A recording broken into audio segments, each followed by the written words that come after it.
The breakthrough came on a cold December morning. 3 weeks after Tom's initial hospitalization, Rita received a call from the hospital that made her cry, not tears of despair this time, but tears of overwhelming relief and joy. Tom had turned a corner. His recovery had accelerated beyond anyone's expectations. The doctors were saying he could come home within a few days if he continued to improve at this rate. Rita rushed home to share the news with Max. She found him, as always, by the front door. But this time when she knelt beside him, her energy was different, lighter, brighter, filled with hope instead of sorrow. "Max," she said, taking his face gently in both hands. "Max, he's coming home. Tom's coming home." Max's tail began to wag, not the sad, tentative wag of the past weeks, but the full-body golden retriever wag that seemed to involve his entire rear end.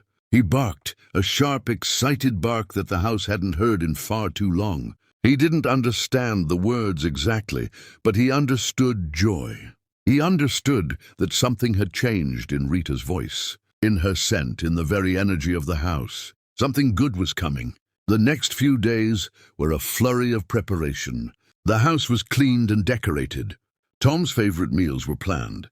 His study was tidied. And Max, sensing the shift in atmosphere, became more animated than he'd been in weeks. His appetite returned. He played with his toys. He ran on the beach with Rita and the kids. But he never abandoned his post by the front door. Not completely, because he was still waiting for the moment that mattered most. That moment came on a bright December afternoon. A car pulled into the driveway. Max's ears perked up instantly. He knew the sound of that engine, that particular pattern of tires on gravel. His entire body went rigid with attention, every sense focused on the front door. The car door opened, closed. Footsteps approached, slower than usual, a bit more careful but unmistakable. Those were Tom's footsteps. The front door handle turned. Time seemed to slow down as the door swung open. And there, backlit by the California sun, moving slowly but smiling that familiar smile, was Tom Hanks. "Hey, buddy," Tom said, his voice a bit weaker than before, but filled with emotion. "Sorry I took so long." Max exploded into motion. 3 weeks of pent-up worry, fear, and desperate waiting released in an instant. He launched himself at Tom, carefully, as if some instinct told him to be gentle, his tail wagging, so hard it seemed like it might fly off. He jumped, he spun, he barked joyfully. He pressed his entire body against Tom's legs. Tom, fighting back tears, carefully lowered himself to sit on the floor, right there in the entryway. Max immediately climbed into his lap, all 75 pounds of golden retriever, and proceeded to lick every inch of Tom's face he could reach. Tom laughed through his tears, wrapping his arms around his best friend. "I missed you too, Max," Tom whispered into the dog's fur. "I missed you so much. Every day I was gone, I thought about you. You kept me fighting, buddy. Knowing you were waiting for me." Rita stood nearby, capturing the moment on her phone, tears streaming down her face. The rest of the family gathered around, but this moment belonged to Tom and Max, a reunion of souls who had found each other when they both needed saving. For the next hour, Max refused to leave Tom's side. When Tom moved to the couch, Max was there. When Tom went to the kitchen for water, Max was there. When Tom climbed the stairs to his bedroom, slowly, carefully, still recovering, Max was right beside him, matching his pace, ready to catch him if he stumbled. That night, for the first time in 3 weeks, Max slept soundly. Not by the front door, not in the hallway, but in his proper spot, on his dog bed beside Tom's side of the bed, where he could hear Tom breathing, where he could watch over his human through the night. The recovery was gradual. Tom had to take things slowly, rebuilding his strength day by day. But Max was with him for every step, literally. Their morning beach runs became morning beach walks, shorter and slower than before, but somehow more meaningful. Tom would pause frequently to rest, and Max would sit beside him, and they would watch the sunrise together in companionable silence. These quiet moments felt sacred, as if both man and dog had gained a deeper appreciation for simply being alive, being together. "You know what I learned, Max?" Tom said one morning as they sat on the sand, waves rolling in. I learned that all the success, all the awards, all the recognition, none of it matters as much as this, as having someone who waits for you, who believes you'll come back, who loves you just for being you. Max leaned against him, and Tom could swear the dog understood every word. Tom began writing again, but with a new perspective. His memoir took on a different tone, less about Hollywood glitz and more about the things that truly mattered. An entire chapter was devoted to Max, to what those 3 weeks of separation had taught both of them about loyalty, about the bonds that transcend species, about the healing power of unconditional love.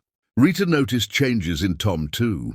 He was more present, more appreciative of small moments. He would stop whatever he was doing when Max brought him a toy, would spend extra time with the morning scratches behind the ears, would say, "I love you, buddy," multiple times a day, as if making up for lost time.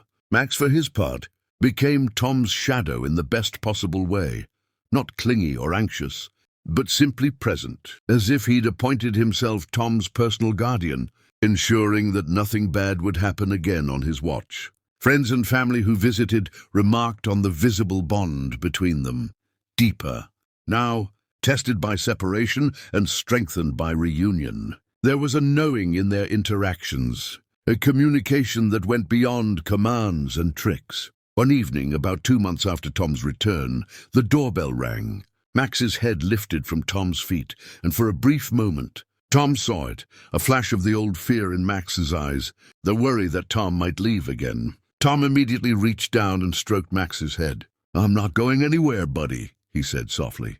"That was a one-time thing. I'm staying right here with you." Max's tail wagged, the fear dissolving instantly. Because he believed Tom. Because that's what dogs do. They trust. They forgive. They love without keeping score. As winter turned to spring, Tom and Max's routine settled into a new normal. The morning walks grew longer as Tom's strength returned. The beach runs eventually resumed, though perhaps not quite as fast as before. Tom returned to work, but on a modified schedule, and whenever possible Max came along to set. The cast and crew learned quickly that Max was non-negotiable. Where Tom Hanks went, Max went. And everyone was fine with that because they'd all heard the story about the dog who waited, about the vigil by the door, about the love that refused to give up. Tom gave interviews about his health scare, and in every one, he mentioned Max. "He was my anchor," Tom would say. Rita told me that Max barely ate, barely moved from the front door.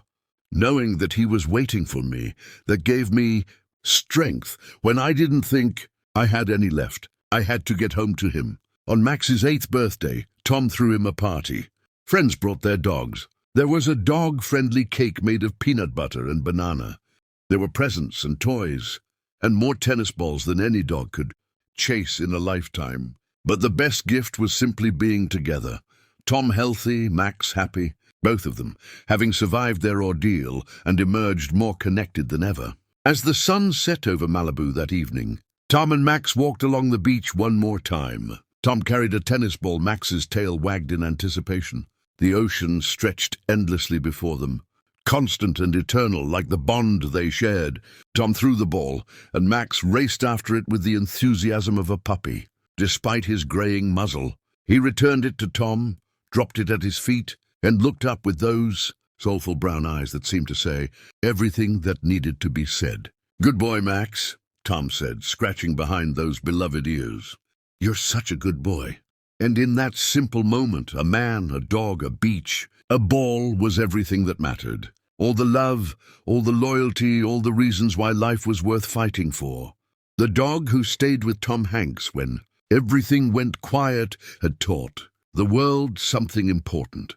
That devotion doesn't waver in the face of uncertainty. That hope can sustain us through the darkest times. And that sometimes the most profound love comes with 4 legs and a wagging tail. Max would live several more years, each one a gift. And when his own time eventually came to cross that final threshold, he would do so peacefully in Tom's arms, having lived a life filled with love and purpose. He had saved his human, and his human had saved him right back. But that day was far in the future.